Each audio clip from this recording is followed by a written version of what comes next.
ఇంకా summer season మొదలు కాలేదు, కానీ అప్పుడే కరెంటు వినియోగం భారీగా పెరిగిపోయింది.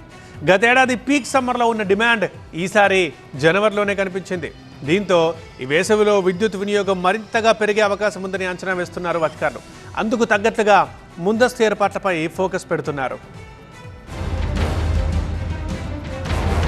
సహజంగానే వేసవిలో విద్యుత్ డిమాండ్ ఎక్కువగా ఉంటుంది. డిమాండ్ కు తగ్గ సప్లై చేయడానికి డిస్కంలు కసరత్తులు చేస్తుంటాయి. ఈసారి సమ్మర్ స్టార్ట్ కాకముందే ఈ కసరత్తును ప్రారంభించాయి విద్యుత్ రంగ సంస్థలు.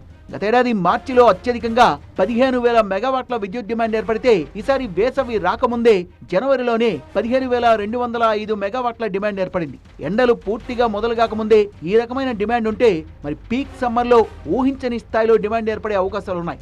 కేవలం గృహ వినియోగం వల్లే ఇంత డిమాండ్ పెరగలేదు. దీనికి పలు కారణాలున్నాయి. ఈసారి వర్షాలు బాగా పడి రికార్డు స్థాయిలో పంట దిగుబడి సాధించింది తెలంగాణ రాష్ట్రం. అందుకే వ్యవసాయ విద్యుత్ వినియోగం డిమాండ్ చాలా పెరిగింది.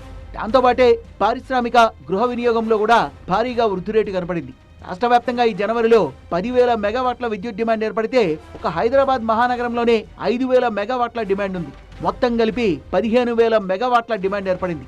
ఏడాది పీక్ సమ్మర్ కి కనీసంగా 17,000 నుంచి 18,000 మెగావాట్ల పైచీలకు డిమాండ్ ఏర్పడే అవకాశాలున్నాయి.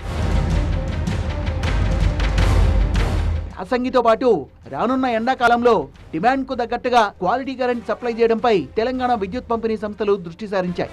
విద్యుత్ సరఫరా చేసేందుకు విద్యుత్ రంగ సంస్థలు ప్రతి 15 రోజులకోసారి రివ్యూలు నిర్వహిస్తున్నాయి. విద్యుత్ శాఖ మంత్రి అయిన డిప్యూటీ సీఎం భట్టి విక్రమార్క ఎప్పటికప్పుడు పెరుగుతున్న డిమాండ్ కు తగ్గట్టుగా సప్లై ఏ విధంగా ఉందనే అంశంపై మానిటర్ చేస్తున్నారు. ముందస్తు ఏర్పాట్లు చేసుకోవాలని అధికారులకు సూచిస్తున్నారు. ఏడాది జనవరిలో పీక్ డిమాండ్ 13,810 మెగావాట్లు కాగా ఈ సంవత్సరం జనవరి 31న రికార్డు స్థాయిలో 15,205 మెగావాట్లు నమోదైంది.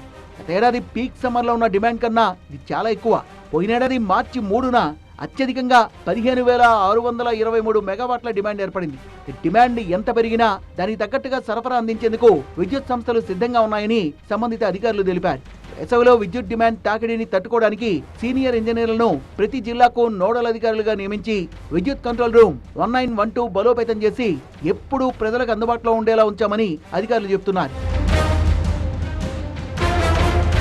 మరోవైపు పెరుగుతోన్న డిమాండ్ కు తగ్గ విద్యుత్ను ఉత్పత్తి చేసేందుకు ప్రభుత్వం సిద్ధంగా ఉంది. సింగరేణి ద్వారా నిరంతరాయంగా రోజుకు 17 లక్షల క్యూబిక్ మీటర్ల బొగ్గు సరఫరా జరిగే విధంగా చూస్తున్నారు.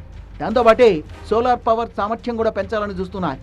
పవర్ బ్యాంకింగ్ విధానం ద్వారా అత్యవసర పరిస్థితుల్లో డిమాండ్ కు తగ్గట్టుగా విద్యుత్ సరఫరా చేయగలమని అధికారులు చెబుతున్నారు. ఇతర రాష్ట్రాల్లో డిమాండ్ ఎక్కువగా ఉన్నప్పుడు ఇక్కడ నుంచి సప్లై చేసి ఇక్కడ డిమాండ్ అధికంగా ఉన్నప్పుడు అక్కడ నుంచి దిగుమతి చేసుకునే విధానమే పవర్ బ్యాంకింగ్. ఉత్తర దక్షిణ భారతదేశానికి విద్యుత్ వినియోగ సీజన్లలో వ్యత్యాసాలు ఉండడంతో పవర్ బ్యాంకింగ్ విధానం ద్వారా పీక్ సమ్మర్ టైంలో డిమాండ్ కు తగ్గ సప్లై చేయగలమని అధికారులు చెబుతున్నారు.